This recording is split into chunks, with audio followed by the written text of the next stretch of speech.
Welcome back in. Researchers at Bowling Green State University may have uncovered something that can help in the fight against opioid addiction. Joining us now to talk about this groundbreaking discovery and what it could mean for future treatments is BGSU professor Hans Wildschutte and doctoral student Nara Souza. Thanks for being here today. Appreciate it. So this was really interesting. You all said we're going to take a look at what is in these needles that get turned into these receptacles or these programs, and we're going to see what's in them, right? Absolutely. What'd you find? Right, yeah, so we found, so we wanted to do two things. One, identify the drugs that were in these used needles, and the other thing were the microbes. So we found a variety of things. Yeah. With the drugs, we found your opioids. We also found some other things that we really didn't expect, such as caffeine.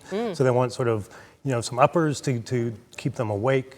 We found some tranquilizers. One of the bigger tranquilizers that is a problem today is xylazine. So if you've ever seen people who are on drugs where they're standing up and they're sort of sleeping, that's an effect of the tranquilizer. Wow. So if you're a medic, you don't know if people, right, what people are on. What so it's they're really, using. Yeah, so one of the, I think the benefits of this study was we can sort of went in there and really identified what the drugs were in these used needles. It's just so people that are treating these people know what they're up against, what they're working with. You also found a fungus, right? Yes. Tell me a little bit about that. Candida, is that right? Yes, Candida. It was from what we identified so far is the prevalent one as the fungal group in that. And Candida is it's a yeast. It can cause yeast infections. It can cause yeast infection in your mouth, known as thrush. Also vaginal infections, but it also can cause blood infections, and that's more invasive infections that can be kind of serious. Very serious, yes. Yes, yeah. So was that kind of a surprise to you? Well, we thought, yes. I mean, we thought we would find your normal skin flora. So when you're injecting needles into your skin, you have to puncture the skin. So we thought we'd find some of those, and we found some of those. But some of these other ones, which were opportunistic pathogens, I mean, they were surprising. Some bacteria and some of the fungus. Because if you're injecting those into your bloodstream, right, if the drugs aren't going to kill you, those microbes certainly could. They may. They may. So you also found something, though, in your research, a bacteria that could help treat or possibly fight the fungus. Is that right? Yes. Correct. Yeah. Talk a little bit about that. Yeah. So we did, I don't know how to explain very well, antagonistic assay. So basically, we test some environmental bacteria against Candida, and found that some of them can actually inhibit or kill Candida strains. Okay, so an antifungal, if you will. Yes. Yeah. So this could lead to treatment breakthroughs, if you will.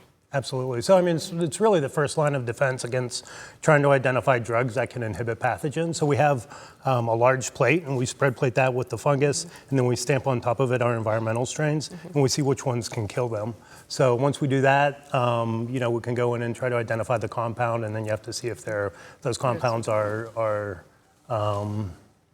if they kill eukaryotic cells, and then it can sort of get into the pipeline for treatments and stuff like that. I mean, there's a long way, but I think the first thing to do is... It's a good first step, right? Yeah, absolutely. You gotta start somewhere. Yes, and I think when we have illnesses, we go to the doctor, a lot of times maybe it's bacterial and you get an antibiotic, something like that. When we're talking about a fungus, that can't be treated the same way with an antibiotic. So this could lead to hopefully maybe some antifungal treatments out there. Yes, I mean, so I think that's sort of an important part of this study because there's not a lot of antifungal drugs out there, and the ones that are out there, they have nasty side effects. Yeah, a lot of them have bad side effects, so you also have to ponder that with treatment. What is the risk outweigh? Or yes, right. So where do you all plan to go with this next? Do you plan to keep looking into this, or? Yes, I mean it's hopefully it's seeding the idea with other researchers.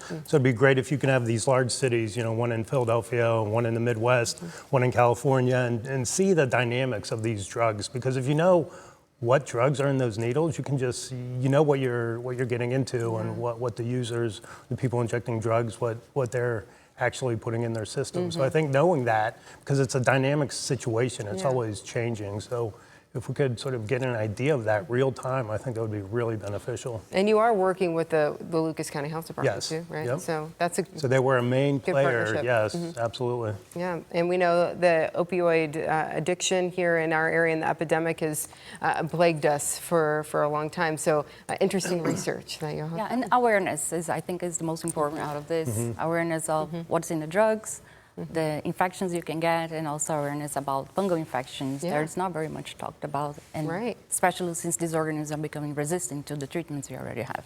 So we've that's a big- uncovered some new things here. Hopefully, yes. Yes, very good. Well, folks, thank you so much for coming today and explaining it. Yep. Good luck to you in your research. Thank you. Thanks, Yes. Amanda.